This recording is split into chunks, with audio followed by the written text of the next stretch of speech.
Social i la formula el senyor Quim Arrufat del grup mixt. Bon dia, president, bon dia, diputats i diputades. El passat 20 de febrer, vostè, president, tenia un dinar en el castell de Peralada amb el senyor Mariano Rajoy i el senyor Manuel Valls. No sabem exactament si com a part d'un compromís institucional corrent o per deixar clar que vostè havia complert escrupolosament amb la seva part del tracte, imposar l'AMAT a Catalunya, peti qui peti. Què és per nosaltres la línia molt alta tensió? Nosaltres entenem que la línia molt alta tensió, que vostès tan feliçment van inaugurar l'altre dia, és una aposta pel mercat energètic basat en el poder de les multinacionals. Just ahir feien públiques les 3 elèctriques més grans de l'estat espanyol, el seu benefici el 2014, les 3 elèctriques més grans, 7.100 milions d'euros de benefici net, 20 milions d'euros al dia, quan aquí estem parlant en aquest Parlament, estan vostès proposant en aquest pressupost 10 milions d'euros de fons per combatre la pobresa energètica. Pura pornografia.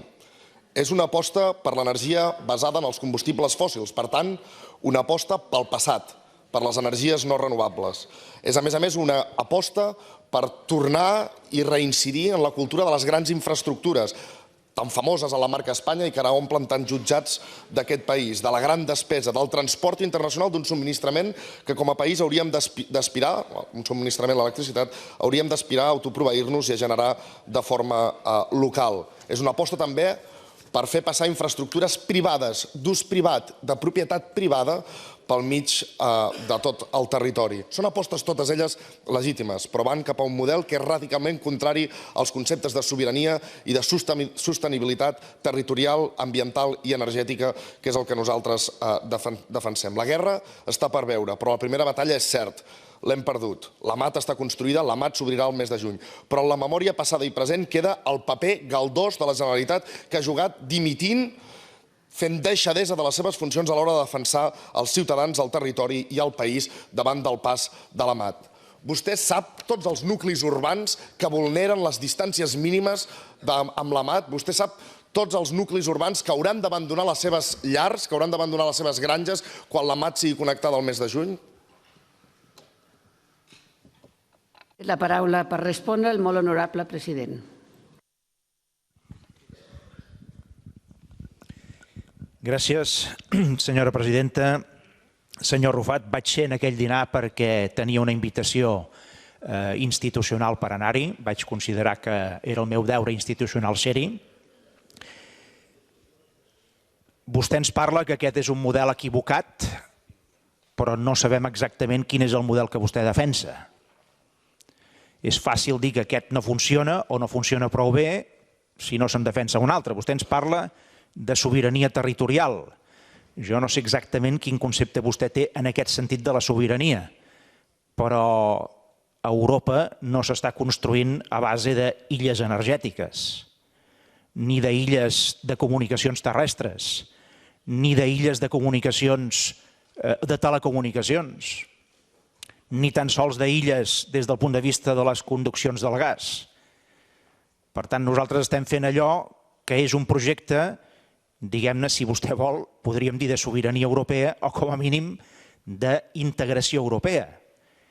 I l'altre gran tema que vostè s'ha de plantejar quan formula aquesta pregunta és: i les conseqüències de no haver fet això, quines haurien estat? Teníem la garantia de subministrament perfectament ajustada, sense aquest tipus d'interconnexions? Aquest és el gran tema. I la resposta, senyor Arrufat, és que la garantia no l'hauríem tinguda. I aquesta és una manera de garantir-nos subministrament energètic per temes molt sensibles, que són temes de transport, per exemple, o fins i tot temes d'economia productiva. Estem parlant del turisme de la Costa Brava, estem parlant del turisme de l'interior de les comarques gironines, estem parlant del funcionament del tren de gran velocitat. Ara, si vostè està en contra de tot això, que també és legítim, aleshores digui-ho, perquè potser no tindrà tanta gent a favor seu. Per repreguntar, senyor Arrufat, li queden 9 segons. Sap què és el més trist? Que a Catalunya ja superàvem el 10% que demana Europa de connectivitat. És a l'estat espanyol que li interessava que passés la MAT per Catalunya i no per Aragó i per altres bandes, i destruir aquí territori i fer aquesta infraestructura aquí. Nosaltres parlem de sobirania energètica i com a model no cal anar molt lluny. Fixi's en com... Té la paraula el molt honorable president. Gràcies, senyora presidenta. No li nego que a l'Estat li interessés, no li nego això, és evident. Si no, no s'hauria fet. Però també li interessava a Catalunya. També li interessava a Catalunya. I, per tant, el govern de Catalunya, si li interessava a Catalunya, ha de fer la feina perquè això sigui d'aquesta manera. Per cert, soterrant com s'ha soterrat una gran part d'aquesta línia, s'han gastat o s'han invertit 10 vegades més de recursos dels que s'haurien invertit sense soterrar-la. De 700 milions a 70. Vol dir que de sensibilitat en aquest sentit també n'hi ha hagut.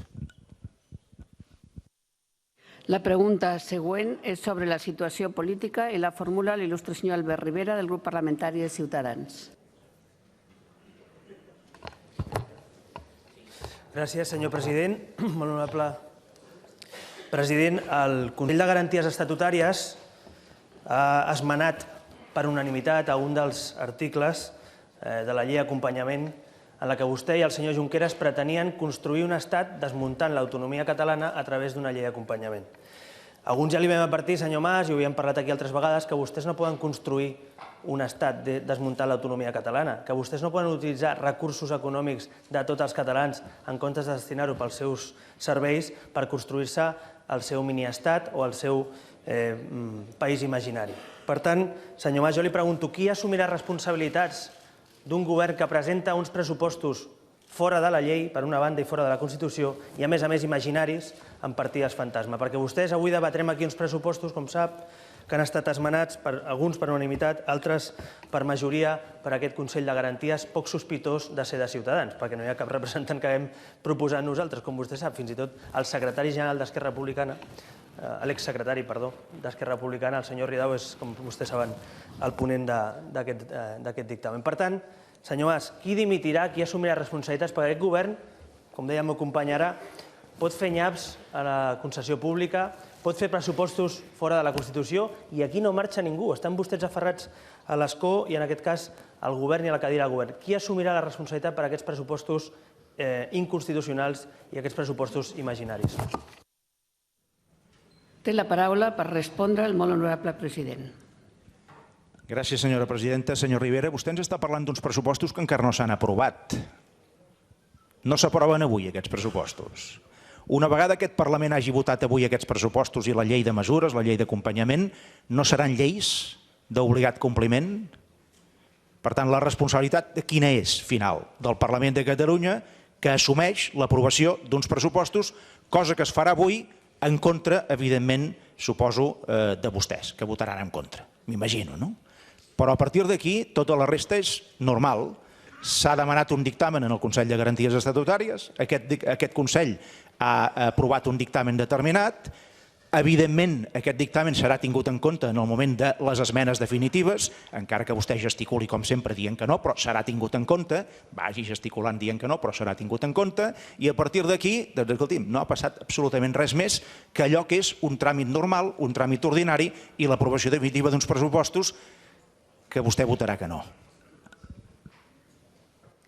Per repreguntar té la paraula l'il·lustre senyor diputat. Senyor Mas, no és normal que un govern faci uns pressupostos fora de la Constitució i amb partides fantasma. Vostè ho veurà normal, així van. Així ho jutgen els catalans en algunes enquestes. Així van, que vostès pensen que ho fan tot meravellosament i són el govern dels millors, però s'estan convertint en els governs dels pitjors. De les pitjors dades i dels pitjors fets. Per tant, senyor Mas, tranquil. Primer, tranquil, gesticulem i diem perquè estem en contra d'uns pressupostos fora de la Constitució. Vostès no han canviat res. Han passat per sobre i estan fent uns pressupostos impossibles de complir. És el que estan aprovant avui vostès i amb els seus socis d'Esquerra. Senyor Mas, li demano, sisplau, que no ens deixi els que hem de governar el futur a Catalunya, no ens deixi estructures que haguem de desmuntar. Tranquils, tranquils. Mirin vostès amb la realitat i no amb les seves amb les seves càbales. Senyor Mas, no ens deixi els futurs governs de Catalunya, no només hipoteques i deute, no ens deixi estructures que hem de desmuntar. Ja vam haver de desmuntar algunes coses que va fer el tripartit, no ens deixi vostès ara qüestions. Vostè sap el que és arribar i trobar-se coses rares. Doncs miri, no ens deixi estructures d'estat perquè volem ser Espanya i volem ser Europa. Senyor Rivera. Té la paraula per respondre el molt honorable president. Gràcies, senyora presidenta. Senyor Rivera, si els dictàmens del Consell de Garanties Estatutàries han d'anar a missa al 100%, aleshores jo em pregunto si vostè dona per bo que la llei de consultes que va aprovar aquest Parlament de Catalunya ha d'anar a missa i que no pot ser rebutjada pel Tribunal Constitucional. Perquè resulta que té un dictamen del Consell de Garanties Estatutàries, torni a gesticular, que és el que més li agrada, home, si amb això vostè és un gran expert. Vostè vagi gesticulant. Però, miri, sap què passa? Passa una cosa, que si vostè considera que el Consell és infal·lible en aquest sentit, que vostè diu, doncs llavors ho és en tots. I en tots vol dir que la llei de consultes que el Tribunal Constitucional s'acaba de carregar amb 2 preceptes importants ara fa pocs dies hauria de ser perfectament vàlida. El que passa, senyor Rivera, que això ja no li agrada tant. Això ja no li agrada tant. I aleshores resulta que aquest Consell de Garanties Estatutàries serveix per unes determinades coses, però no serveix per unes altres. Té credibilitat quan diu una cosa i no té credibilitat quan diu una altra, que és la que no li agrada al senyor Rivera o a Ciutadans. Molt democràtic, senyor Rivera, molt democràtic.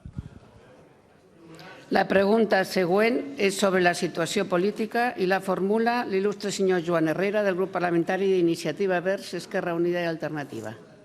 Gràcies, moltes gràcies, presidenta. President, la Unió Europea ha dissenyat un pla d'inversions, el Pla Juncker. Estem parlant de 315.000 milions en el conjunt d'Europa. Diuen que per l'Estat 52.000. Es creu que a Catalunya podrien anar entre 10 i 18.000 milions. La proposta a mi no m'agrada perquè bàsicament és inversió privada. La lògica és la privatització dels guanys i la socialització de les pèrdues. És a dir, tu inverteix i si no va bé l'administració cobreix.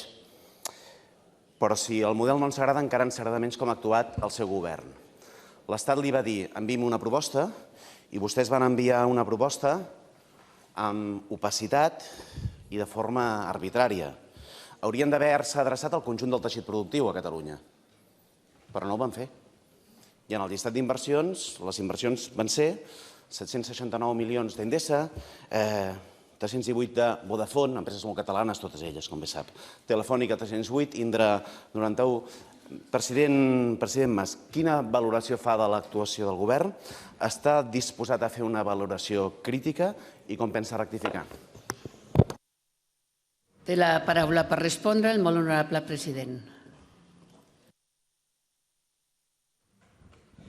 Gràcies, senyora presidenta. Celebro que em formuli aquesta pregunta, senyor Herrera, perquè vostè dona per feta una proposta com si fos la darrera i la definitiva, quan la primera proposta que es va fer anava en aquest sentit, però perquè se'ns apressava a donar una resposta molt ràpida. Això no vol dir que sigui la resposta definitiva. Per tant, s'està treballant en altres projectes i tingui vostè en compte una cosa, aquest Pla Juncker, aquest anomenat Pla Juncker, que és un pla per mobilitzar inversió en el conjunt de la Unió Europea i, en definitiva, per assegurar un millor creixement econòmic i una millor creació de llocs de treball, aquest pla descansa especialment i fonamentalment sobre la inversió privada. Hi haurà fons públics per ajudar a rellançar aquesta inversió privada, però la columna vertebral d'aquest pla descansa sobre projectes privats. Si són projectes privats haurem d'anar a buscar les empreses, siguin quines siguin, catalanes, espanyoles o europees, que estiguin disposades a invertir a Catalunya en temes estratègics pel país. Té la paraula per repreguntar l'il·lustre senyor diputat. Hem sabut com han operat perquè hi ha hagut acció de control del govern. I si no hi hagués hagut acció de control del govern, vostès enviaven aquesta llista i ningú s'assabentava. Això no és un exemple de bon govern, és un exemple de mal govern. S'han adreçat a les cambres de comerç, a PIME, que Som Energia, a Circutor? No, s'han adreçat a determinades empreses. I aquest és un exemple de mal govern. Diuen defensar l'economia productiva i ho sento.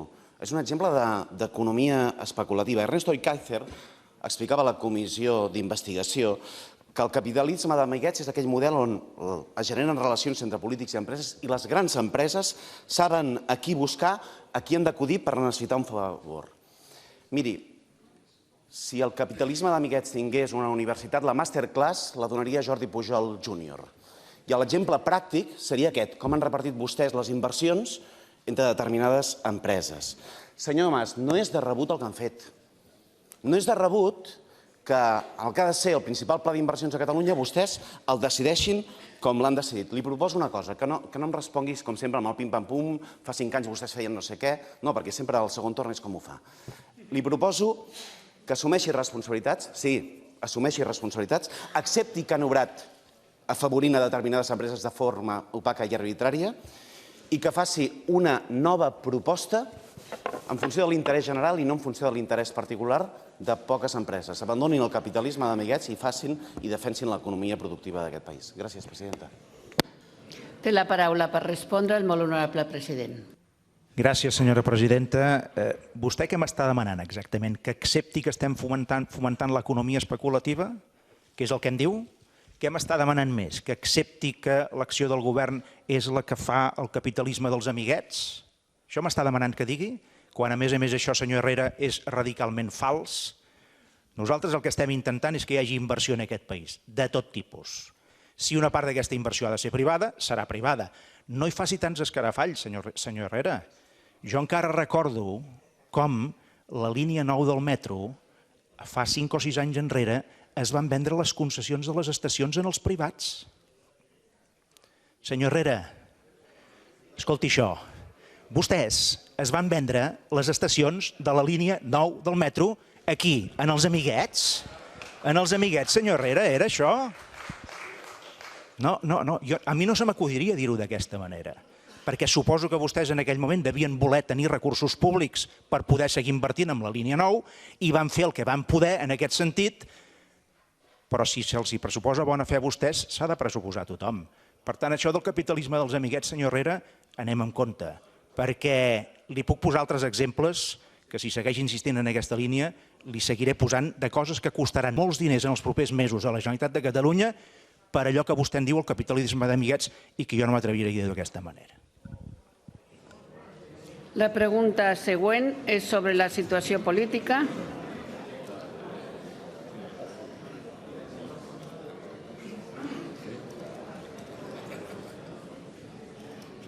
Y la formula la excelentísima señora Alicia Sánchez Camacho, del Grup Parlamentari del Partit Popular de Catalunya. Moltes gràcies, senyora presidenta. Senyor president, com valora vostè la sentència del Tribunal Constitucional i el dictamen del Consell de Garanties Estatutàries? Té la paraula per respondre el molt honorable president. Gràcies, senyora presidenta. Senyora Sánchez Camacho, el dictamen del Consell de Garanties Estatutàries ja li he dit que serà tingut en compte en el moment de l'aprovació dels pressupostos i de la llei de mesures, avui mateix, i la sentència del Tribunal Constitucional se suposa que sobre la llei de consultes i sobre el decret de convocatòria de la consulta del 9 de novembre, com vostè comprendrà, no m'agrada, no hi estic d'acord, però arribo a una conclusió. Avala plenament que aquest tema s'ha de resoldre a través d'unes eleccions, que serà l'única manera de fer una consulta en el poble de Catalunya sobre el futur polític del país. Per repreguntar té la paraula l'excel·lentíssima senyora diputada. Gràcies, senyor president. Miri, senyor president, quan nosaltres vam presentar el dictamen al Consell de Garanties Estatutàries, vostès ens van criticar com sempre fan. Ens van acusar de filibusterisme, d'aturar pressupostos, de que era un error presentar aquest dictamen, i ara resulta que tothom avui fa preguntes del resultat d'aquest dictamen perquè ens ha donat la raó, perquè ha considerat antiestatutari i ha considerat inconstitucional la creació de les estructures d'estat. La sentència del Tribunal Constitucional diu molt clar el que nosaltres estàvem dient fa molt de temps, que era il·legal fer una llei de consultes perquè Catalunya no tenia competències per fer un referèndum ni per fer una consulta participativa, i també que era il·legal la convocatòria del 9N. Senyor Mas, vostè va dir en tot moment als catalans que faria un procés legal. Ara la justícia li ha dit que això era il·legal. Vostè s'està convertint en el rei de l'engany davant de tots els catalans i no pot seguir continuant per aquest camí. Senyor Mas, ara vostè diu que aplicarà aquest informe i farà transaccions, fent plans directors per quan es tinguin competències amb la hisenda pròpia, amb la seguretat social pròpia o amb les ambaixades pròpies. Vostè creu que en un exercici pressupostari de l'any 2015 vostè ha de fer previsions per quan es tinguin competències que no les tindran ni en 100.000 anys, ja li aviso? Escolti'm, senyor president, vostè governa per les necessitats... Permeti'm, els que vulguin, perquè no ho aconseguiran. Vostè, senyor president, té que governar pel que necessita ara Catalunya. I miri, jo li demano que toqui de peus a terra. Alguns estan venent ja el conte de la lletera. Vostè està en el deliri permanent i en el procés encallat. El seu procés sobiranista no avança. Cada vegada tenen menys diputats que donen suport a això. Jo li demano que recapaciti. I que recapaciti en positiu. Encara està a temps. Estem a temps de reorientar el diàleg amb el govern d'Espanya. Va començar a fer-ho parlant amb el president del govern a Peralada. Faci-ho ara, amb una reforma de la unitat fiscal, amb una baixada d'impostos per als catalans, amb una reforma del model de finançament, com ja va dir el ministre Montoro que faria a partir de les eleccions municipals. Recapaciti vostè i estigui al servei dels interessos generals dels catalans i no al servei del deliri que se l'emportarà per davant a vostè, al seu partit i a molts a Catalunya que no volem que Catalunya estigui en la situació en la que està, en el precipici en el que vostè ens ha portat i que els principals perjudicats seran vostè, Convergència i Unió, però dissortadament tots els catalans. Té la paraula per respondre el molt honorable president. Gràcies, senyora presidenta. Senyora Sánchez Camacho, no puc estar d'acord en el contingut de la seva intervenció. De tota manera, avui celebro que el seu to hagi millorat, perquè això és important de cara al diàleg en aquesta cambra, que ha de ser sempre un diàleg el més educat possible i el més civilitzat possible. Torno a dir, no estic d'acord amb el contingut del que vostè ha explicat avui i li posaré un exemple. Si resulta que no podem fer la consulta que tenim pendent a Catalunya perquè l'Estat no vol acordar un referèndum amb aquest Parlament, cosa que va passar fa uns mesos enrere. Si resulta que no podem fer la consulta no vinculant perquè resulta que no podem ni tan sols aplicar una llei del Parlament de Catalunya, per cert, avalada àmpliament pel Consell de Garanties Estatutàries en el qual vostè fa referència. Quin camí ens queda per consultar el poble de Catalunya? Les eleccions, senyora Sánchez Camacho. No hi volíem haver arribat en aquest punt, però no ens deixen cap altre camí, no ens deixen cap altra sortida. Oi que suposo que les eleccions no les declararan il·legals? Perquè ja seria molt gros això, senyora Sánchez Camacho. Espero que no facin un recurs contra les eleccions per intentar que també les eleccions a Catalunya acabin sent il·legals. Perquè aquesta és certament la sortida que queda per saber quina és l'opinió de la gent. Vostès fan pronòstic sobre si hi haurà una majoria o una altra. Esperin-se a les eleccions. Veurem què passarà. Aquestes i totes. Perquè de sorpresa, senyora Sánchez Camacho, n'hi poden haver de monumentals a tot arreu. A tot arreu. Per tant, compte amb això. I finalment, m'ha fet una certa gràcia això, deixi'm dir-li, això dels 100.000 anys. Jo sabia que vostès consideraven que això d'Espanya era una realitat sagrada i immutable. Però tan immutable com perquè duri 100.000 anys més, senyora Sánchez Camacho, no ens ofereixi aquest càstig, per favor.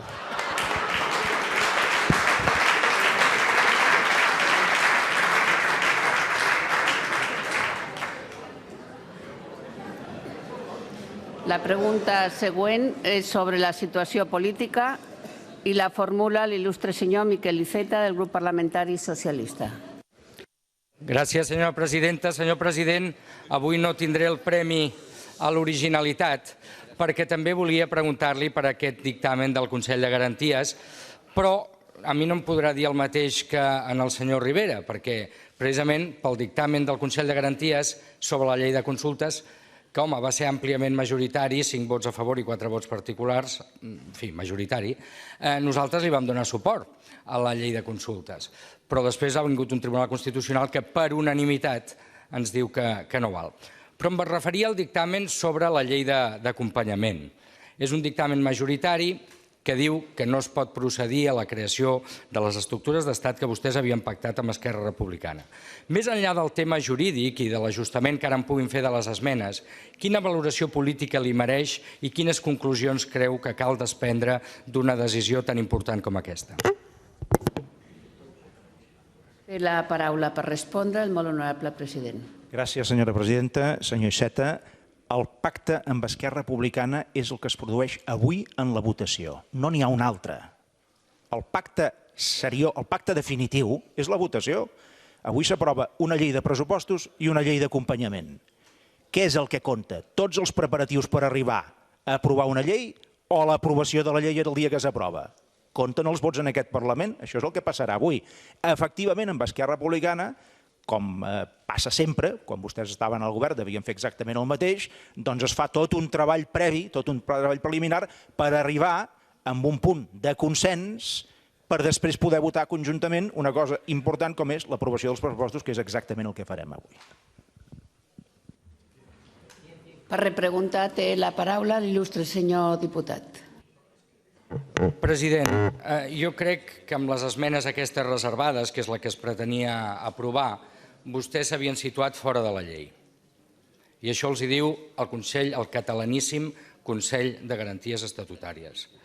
Segona qüestió, no hi haurà solució unilateral. Treguin-s'ho del cap, vostè ho sap. Un camí unilateral no ens portarà ni a un canvi de relacions amb la resta d'Espanya, ni a la independència, ni a una consulta. Per tant, comencem a pensar les coses d'una altra manera. Tercer, construir estructures d'estat avançant-se al que pugui ser una futura decisió dels catalans, jo crec que és il·lícit. Quart, segueix parlant d'eleccions plebiscitàries, però vostè ens va dir que serien plebiscitàries si hi havia llista única, i sembla que no n'hi haurà. I d'altra banda, si es vol que siguin plebiscitàries, per què no fem que tots els vots dels catalans valguin igual? I en el moment de fer la llei electoral ho plantegem. I per últim, amb absència d'un full de ruta acordat, amb crítiques severes a l'estratègia del seu govern, fins i tot per part del Consell de Garanties Estatutàries, no creu que ha arribat el moment de replantejar l'estratègia i els objectius, de recuperar la unitat del catalanisme i d'avançar amb pas ferm cap a una millora de la situació de Catalunya, o s'estima més plantejar objectius inassolibles que ens fan perdre tots el temps i que ens porten a un carreró sense sortida? Té la paraula per respondre el molt honorable president. Gràcies, senyora presidenta. Senyor Iceta, crec que s'ha demostrat per part d'aquest Parlament i per part del govern que no es volia una solució unilateral. S'ha demostrat durant dècades, a base dels estatuts, a base de l'estatut que el president Maragall va liderar l'any 2005 i 2006. Allò no eren decisions unilaterals. Com va acabar tot allò, senyor Iceta? Em pot dir quin és exactament el seu model alternatiu si no ha de dependre de nosaltres? De qui dependrem? De la voluntat del Partit Popular a nivell espanyol? De la voluntat de Ciutadans, si a Ciutadans arriba a tenir algun pes en la política espanyola? De la voluntat del PSOE, que vostè coneix molt bé? Per tant, no hi poden haver solucions unilaterals. Això vol dir que només hi pot haver una solució d'acord amb algú altre o d'acord amb alguns altres. I aquests altres on són per posar-se d'acord amb Catalunya?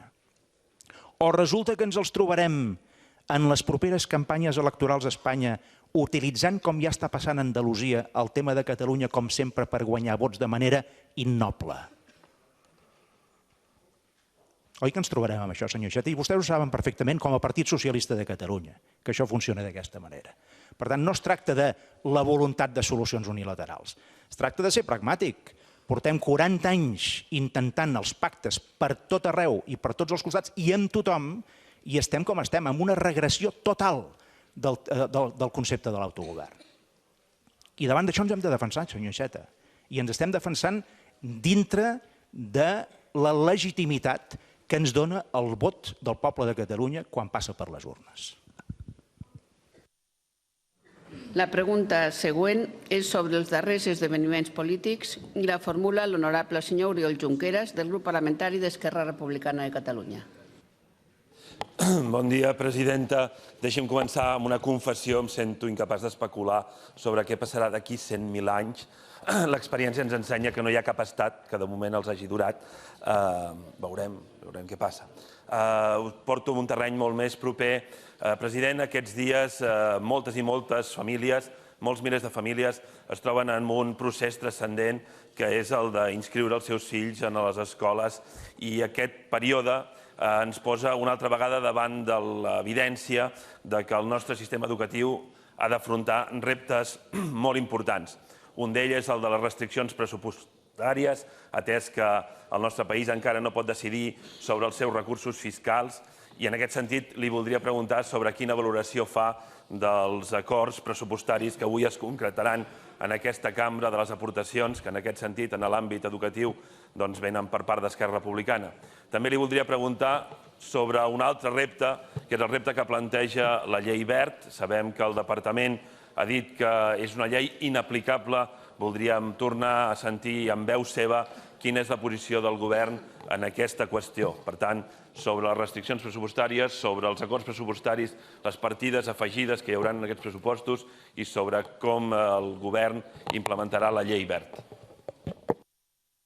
Té la paraula per respondre el molt honorable president. Gràcies, senyora presidenta. Senyor Junqueras, efectivament les restriccions són grans a tots els àmbits d'actuació del govern, de la Generalitat. Al Departament d'Ensenyament també hi ha hagut restriccions, és cert. És veritat que aquest any 15 les estem corregint. Jo recordo que vostès i nosaltres fa un temps enrere parlàvem de com anar revertint aquelles situacions que s'havien provocat com a conseqüència de decisions obligades i preses a contracor, que ens obligaven a disminuir pressupostos sensibles en àmbits molt sensibles de l'actuació del govern. Això està començant a passar i, per tant, el que votarem avui, que és el que compta, incorpora això que vostè diu, i ho celebro que sigui així, després de la negociació que hi ha hagut. Sensibilitat per partides que tenen una base social, i clarament el tema escolar n'és un. I sobre el tema de la llei Wert, està clar que la nostra posició com a govern és seguir aplicant la llei d'educació de Catalunya, àmpliament votada en aquest Parlament, especialment des del punt de vista del contingut pedagògic del que és l'ensenyament a Catalunya. No podem fer, en aquest sentit, un pas enrere per aplicar una llei que, per altra banda, s'ha anunciat que serà canviada a nivell de l'estat espanyol, tan bon punt hi hagi alguna alternativa en el Partit Popular en aquest moment. Per repreguntar, té la paraula l'honorable senyor Oriol Junqueras. També en l'àmbit educatiu hi ha reptes que ens corresponen a nosaltres en aquest Parlament, en el govern actual, com per exemple la qüestió de la jornada intensiva, especialment en l'àmbit de primària. I en aquest sentit voldríem saber l'opinió del govern i del president sobre el fet que hi hagin 6 escoles que estiguin amb un programa pilots de jornada intensiva, atès que tots els estudis indiquen que aquest tipus de jornades, especialment a primària, tenen conseqüències gens positives pels alumnes.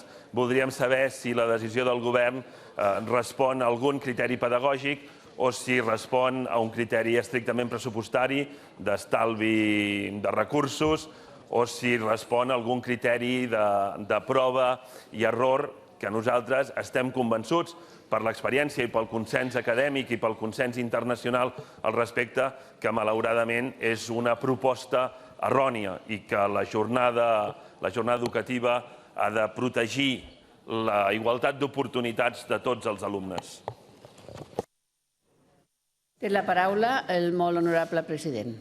Gràcies, senyora presidenta. No es preocupi, senyor Junqueras, no hi ha canvi de model en aquest sentit. Tingui en compte que, ho sap perfectament vostè també, i a més com a alcalde ho sap encara més, que la realitat educativa i escolar a Catalunya és molt diversa, perquè el país és molt divers des del punt de vista de les seves realitats territorials i geogràfiques. És cert que hi ha aquesta prova pilot amb 6 escoles, però pensi que això està fet d'acord amb els pares i d'acord amb els ajuntaments d'aquestes localitats. Per tant, no és una dèria del govern, està fet d'acord amb la comunitat educativa per veure si en alguns llocs, que no vol dir a tot arreu, això és un sistema implementable o no. I si la conclusió és que no, doncs no s'implementa i punt i final. Ara bé, què ens interessa sobretot? Els resultats acadèmics i pedagògics del sistema. Aquí deixi'm dir-li una cosa, i no és mèrit del govern, és mèrit de la comunitat docent en aquest cas, i dels pares també, etc. Què està passant? Està pujant l'èxit escolar a Catalunya, 5 punts en els darrers 4 anys. Està baixant 7 punts l'abandonament escolar prematur. Això vol dir que el sistema està funcionant i que hi ha molta gent que hi creu i que hi ha molta gent que cada dia hi posa la cara i el bon fer i el bon saber perquè realment aquests estàndards educatius a Catalunya estiguin millorant d'una manera sensible. La darrera pregunta és sobre els darrers esdeveniments polítics i la formula l'il·lustre senyor Jordi Turull del grup parlamentari de Convergència i Unió. Sí, moltes gràcies, presidenta. Molt honorable president. Es poden fer molts discursos, però al final hi ha les dades i els fets que són absolutament irrefutables. Jo, molt modestament, no em referiré als propers 100.000 anys, sinó que em referiré als darrers 15 dies. Què ha passat en aquest país en els darrers 15 dies? Hem sabut que el mes de febrer, un mes molt complicat, hi ha hagut la baixada d'atur en el mes de febrer més important dels darrers 14 anys. Hem sabut que hi ha hagut un increment d'afiliats a la Seguretat Social amb més de 18.000 persones. Aquests darrers 15 dies el que hem sabut és que s'ha batut el rècord històric d'exportacions de Catalunya amb més de 60.000 milions. Aquests darrers dies hem vist com s'ha inaugurat i s'ha consolidat el Mobile World Congress, que suposa una gran repercussió econòmica pel nostre país, llocs de treball, 90.000 visitants, etc. Avui aprovarem uns pressupostos i unes lleis d'acompanyament que donaran estabilitat i un nou impuls a diverses polítiques públiques, com s'acaba de referir. Per tant, això són les dades i són els fets. Més dades de recuperació econòmica, més internacionalització de l'economia, menys atur, més afiliacions a la Seguretat Social i Catalunya, per contra del que diuen molts, aparador mundial de les noves tecnologies. I encara abans he sentit dir algú que havia estat la setmana negra d'aquest govern. Com serà la setmana blanca, no? Ara, això sí, en contrast, també aquests darrers 15 dies, a l'altre costat, a l'Estat, les polítiques pròpies de quan la televisió en blanc i negre, no? El Tribunal Constitucional, la petició de l'Estat suspenent la llei de consultes i el decret de convocatòria del 9 de novembre, un govern de l'Estat que anuncia que mirarà de retallar tant com pugui l'acció exterior de la Generalitat, un govern de l'Estat que segueix intentant impugnar tot allò que poden suposar nous ingressos per Catalunya, etc. I només ens faltaven aquests happenings que ara volen fer aquí de la marca Espanya al port de Barcelona d'esquenes a la Generalitat i d'esquenes a l'Ajuntament. El de sempre, el de la política de l'època de la televisió en blanc i negre. És per això que nosaltres, president, amb aquestes dades, amb aquests fets que s'estan produint aquests dies, quina és la seva valoració del que està succeint a Catalunya en matèria de recuperació econòmica i aprofundiment democràtic en contrast amb el que és l'actitud de l'estat espanyol. Té la paraula per respondre el molt honorable president. Gràcies, senyora presidenta. Senyor Turull, quan faig una valoració sobre la situació econòmica i social de Catalunya, procuro ser sempre molt prudent, perquè és cert que aquest mes de febrer l'atur ha baixat i l'afiliació a la Seguretat Social ha pujat. És cert que amb la intensitat que ho ha fet no ho havia fet durant 17 anys. Però també és cert que la situació objectiva que tenim a nivell d'atur i de manca de feina és encara molt dura. Per tant, les dues coses són veritat. Una realitat social dura, perquè segueix havent-hi més de 500.000 persones en aquest moment a Catalunya que estan apuntades a l'atur directament, però al costat d'això, que és una realitat que no podem deixar de tenir en compte, tenim l'altra, que és que en lloc d'anar avall, com havíem anat en els últims 6 anys, ara estem començant clarament a remuntar. Per tant, la pregunta és, aquesta situació tan dura té sortida o no té sortida? Aquesta és la pregunta que es fa molta gent.